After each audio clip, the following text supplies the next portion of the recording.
Welcome to this educational video lecture by Ingole publication.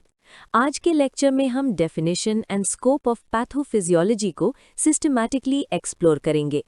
सबसे पहले एक सिंपल बात समझिए, पैथोफिजियोलॉजी दो वर्ड से मिलकर बना है, पैथो और फिजियोलॉजी।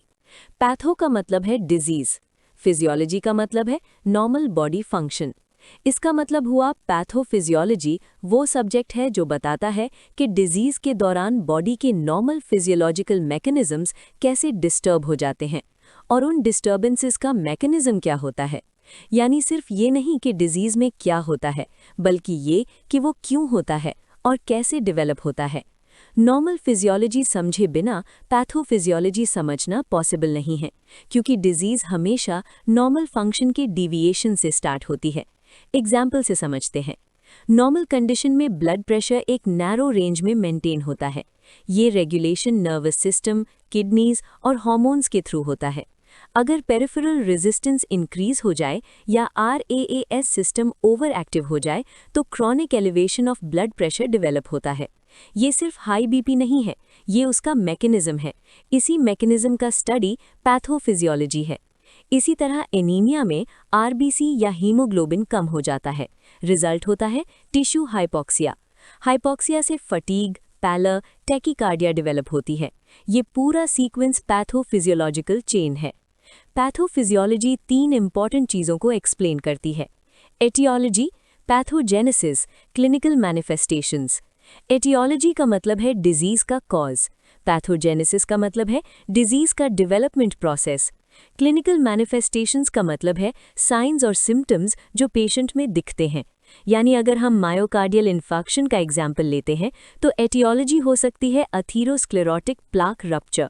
पैथोजेनेसिस में कोरोनरी आर्टरी ब्लॉकेज होता है, जिससे इश्कीमिया और नेक्रोसिस डेवलप होता है। क्लिनिकल मैनिफेस्टेशन में chest pain, sweating, breathlessness appear होते हैं। यानी पैथोफिजियोलॉजी कॉज से लेकर सिम्टम तक का लॉजिकल कनेक्शन एस्टैब्लिश करती है। अब इसका स्कोप समझते हैं। मेडिकल और फार्मेसी एजुकेशन में पैथोफिजियोलॉजी का रोल सेंट्रल है। डायग्नोसिस समझने के लिए मैकेनिज्म क्लियर होना चाहिए। ड्रग थेरेपी रैशनल तब होती है जब डिजीज का मैकेनिज्म क्लियर हो। अगर आपको पता ही नहीं कि एस्थमा में ब्रोंकोकंस्ट्रिक्शन और इन्फ्लेमेशन हो रहा है, तो आप ब्रोंकोडायलेटर्स और एंटी इन्फ्लेमेटरी ड्रग्स का रोल लॉजिकली कैसे कनेक्ट करेंगे। अगर आपको पता नहीं कि पेप्टिक अल्सर में गैस्ट्रिक म्यूकोसल बैरियर कॉम्प्रोमाइज होता है और एसिड इंजरी करता है, तो प्रोटॉन पंप इनहिबिटर्स का इंपॉर्टेंस कैसे समझेंगे। पैथोफिजियोलॉजी माइक्रोस्कोपिक लेवल से स्टार्ट होती है। सेल्यूलर इंजरी, इन्फ्लेमेशन, डीजेनरेशन और ऑर्गन सिस्टम लेवल तक जाती है। हाइपरटेंशन कार्डियोवैस्कुलर सिस्टम को अफेक्ट करता है। COPD रेस्पिरेटरी सिस्टम को अफेक्ट करता है। डायबिटीज मल्टीपल सिस्टम्स को ग्रेजुअली डैमेज करता है। यानी पैथोफिजियोलॉजी आइसोलेटेड सब्जेक्ट नहीं है, ये एनाटॉमी, फिजियोलॉजी, बायोकेमिस्ट्री, फार्माकोलॉजी सबको इंटीग्रेट करता है। एक और इम्पॉर्टेंट पॉइंट, पैथोफिजियोलॉजी स्टैटिक नहीं होती। डिजीज एक डायनामिक प्रोसेस है। अर्ली स्टेज में चेंजेस रिवर्सिबल हो सकते हैं, लेट स्टेज में इरिवर्सिबल डैमेज हो सकता है। एग्जाम्पल के लिए ischaemia initially reversible cell injury cause करता है। अगर ब्लड सप्लाई रिस्टोर हो जाए तो सेल रिकवर कर सकता है, लेकिन प्रोलॉन्ग्ड इश्कीमिया नेक्रोसिस में कन्वर्ट हो जाता है। ये ट्रांजिशन समझना ही क्लिनिकल डिसीजन मेकिंग का बेस है। इसलिए पैथोफिजियोलॉजी का मेन ऑब्जेक्टिव है डिजीज के मैकेनिज्म को लॉजिकली समझना, नॉर्मल और अबनॉर्मल में डिफरेंस आइडेंटिफाई करना, साइंस और सिम्टम्स को मैकेनिज्म से कोरिलेट करना और ट्रीटमेंट के साइंटिफिक बेस को समझना।